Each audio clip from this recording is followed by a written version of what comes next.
Hi hello with கார்னில நான் உங்கள் கார்னிகா கோயம்புத்தூர்லேருந்து.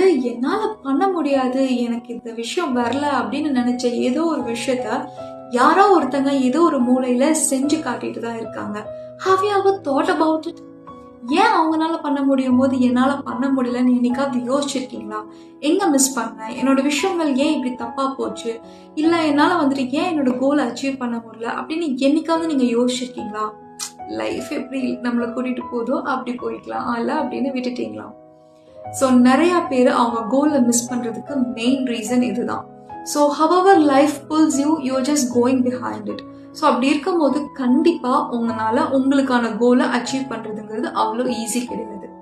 அண்ட் மோர் ஓவர், ஸோ நம்ம எப்பவுமே ஒரு டெப்த் ஆஃப் த அண்டர்ஸ்டாண்டிங்க்கு நம்ம போறதே கிடையாது. ஒரு விஷயம் பண்றோம் அப்படின்னா just 1 month 2 month we don't have that patience. இன்னைக்கு பண்ணா நாளைக்கு ரிசல்ட்ஸ் வேணுங்கிற மாதிரி தான் நம்ம தாட் ப்ராசஸ் எப்பயுமே ஓடிட்டு இருக்கு.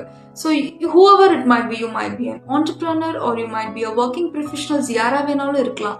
ஸோ உங்களுக்கு அந்த ரைட் திங்கிங் என்னன்னு பார்த்தீங்கன்னா, so why it's not making, so when someone can do it, why not me அப்படிங்கிற ஒரு கொஸ்டின் உங்களுக்குள்ள வந்ததே கிடையாது.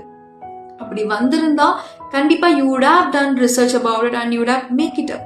ஸோ நிறைய பேருக்கு இருக்க ப்ராப்ளம் இதுதான். ஸோ நீங்கள் எந்த அளவுக்கு கன்சிஸ்டண்டாக ஒரு ஒர்க்கில் நீங்கள் கான்சென்ட்ரேட் பண்ணுறீங்க, அதோட டெப்த் ஆஃப் த நாலேஜ் என்னங்கிறது நீங்கள் அண்டர்ஸ்டாண்ட் பண்ணிக்கிறீங்க, then you are putting all your efforts. So அதாவது have you ever heard about exponential curve? So நீங்கள் நிறைய இடத்துல படிச்சிருக்கலாம். ஸோ அப்படி இல்லைன்னா I'm just giving you a tip of example. அதாவது ஒரு விஷயம் நான் இன்னைக்கு போடுற எஃபர்ட்ஸ்க்கு நாளைக்கே எனக்கு ரிசல்ட்ஸ் தெரியணும், எனக்கு கிராஃப் டைரக்டா it has to go up அப்படிங்கிற மாதிரி உங்களுக்கு அந்த ஃபீல் இருக்கு அப்படின்னா then that is not going to work.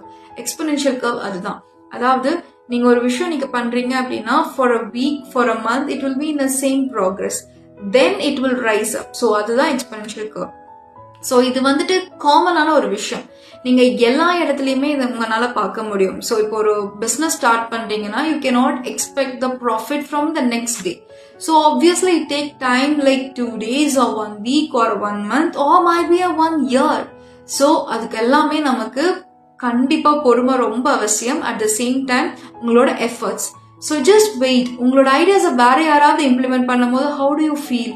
You regret a lot, right? அந்த பெயின் ரொம்ப இருக்கும், கண்டிப்பா இருக்கும். ஸோ அதனால அந்த பெயின் வராம, மற்றவங்களுக்கு அந்த ஐடியாஸ் போகாம how you make it up yourself அப்படிங்கறத யோசிங்க.